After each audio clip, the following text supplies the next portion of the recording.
வாழ்க்கையில் வெற்றி பெற நம்முடைய உழைப்பும் கனவும் எந்த அளவு முக்கியமோ அதே அளவுக்கு நம்முடைய பணத்தை கையாளும் முறைமையும் முக்கியம்.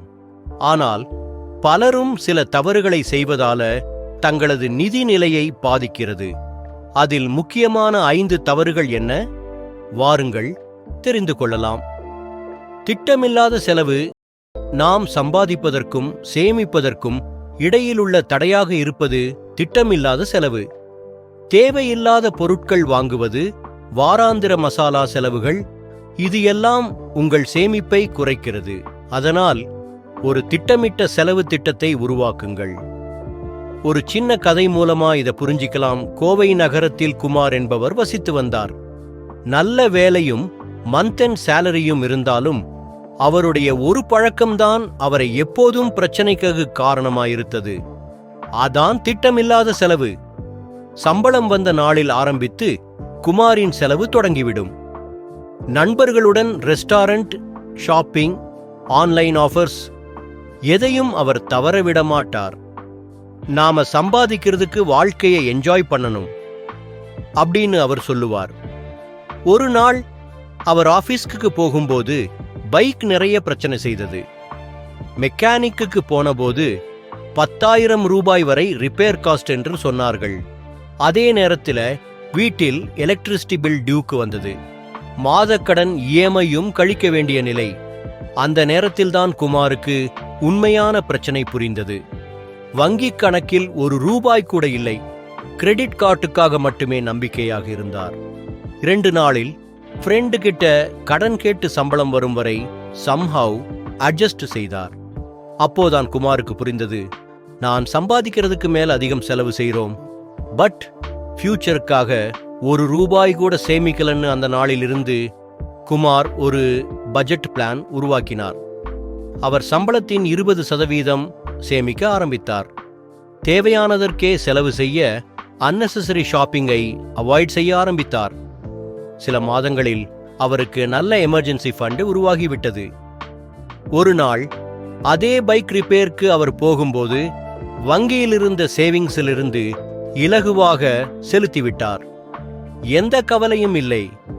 இந்த கதையிலிருந்து நாம கத்துக்க வேண்டியது ஒண்ணுதான், திட்டமில்லாத செலவு தற்காலிக மகிழ்ச்சி தரலாம், ஆனால் திட்டமிட்ட சேமிப்பு நிரந்தர அமைதியை தரும்.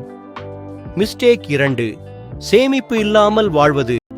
அனைவருக்கும் சம்பளம் வரும், செலவுகளும் இருக்கும், ஆனால் சேமிப்பு இல்லாமல் வாழ்வது மிகவும் ஆபத்தானது. மாத சம்பளத்தில் குறைந்தது 20% பரஸ்மா ஒரு சேமிப்பு கணக்கில் போடுங்கள். இது உங்களின் எதிர்கால பாதுகாப்பு. மிஸ்டேக் 3, கடனை சரியாக கட்டவில்லை. மிஸ்மேனேஜ் டீட். கடனை எடுத்த பிறகு அதை சரியாக நிர்வகிக்காதது, அதிக வட்டி கட்டுவது. இது நம்மை நிதி சிக்கலில் தள்ளிவிடும். அதனால் கடன்கள் இருந்தால் அவற்றை சரியான திட்டத்துடன் அடைத்து விடுங்கள்.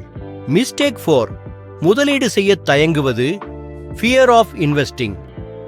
மணி சேவ்ட் இஸ் மணி வேஸ்டட். இதை மறந்து விடாதீர்கள். பணத்தை சேமிப்பது மட்டும் போதுமானதல்ல, அதனை முதலீடு செய்ய வேண்டும். பணப்பெறுதல், பகிரப்பு நிதியில், பங்குகள், உங்களுக்கு பொருத்தமான முதலீட்டில் ஆரம்பியுங்கள். ஒரு நாள் அருணின் க்ளோஸ் ஃப்ரெண்டு விக்னேஷ் பேசினார். விக்னேஷ், அருண், நீ எதையும் இன்வெஸ்ட் செய்யலே, உன் பணம் பேங்க்ல இருக்கிறதுக்கு என்ன growth? அருண், பாதுகாப்பு முக்கியமானதுதா, ரிஸ்க்ல போக நான் ரெடி இல்ல. விக்னேஷ் சிரித்துவிட்டு சொன்னார், ரிஸ்க் இல்லாதது எதுவும் இல்லை, ஆனால் நாலேஜோட இன்வெஸ்ட் பண்ணும்போதுதான் growth கிடைக்கும். விக்னேஷ் ஒரு சிறிய பணம் மியூச்சுவல் ஃபண்ட்ஸில் இன்வெஸ்ட் செய்தார். 3 ஆண்டுகளுக்குள் நல்ல ரிட்டர்ன்ஸ் கிடைத்தது. அதே சமயம் அருண் பேங்க் அக்கவுண்டில் தான் வைத்திருந்த பணத்துக்கு இன்ட்ரெஸ்ட் கூட சரியாக கிடைக்கவில்லை. அப்போதான் அருணுக்கு உண்மையான ரியலைசேஷன், ரிஸ்க் இல்லாதது எதுவும் இல்லை, ஆனால் ஃபியர் ஆஃப் இன்வெஸ்டிங் நம்ம ஃபியூச்சர் growth-ஐ முழுவதுமாக தடுக்குது. அதற்கு பிறகு அருண் ஸ்மால் இன்வெஸ்ட்மெண்ட்ஸ் மூலம் ஆரம்பித்தார். பரஸ்பர்ட் ஃபண்ட், எஃப்டி, எஸ்ஐபி எல்லாத்தையும் தெரிந்து சின்ன சின்ன இன்வெஸ்ட் பண்ண ஆரம்பித்தார். சில வருடங்களில் அவரும் நல்ல ஃபைனான்சியல் growth-ஐ அடைந்தார். இந்த கதையோட முடிவு என்னன்னா, பயம் அப்படின்றது வாழ்க்கையில் சாதாரணம்தான்.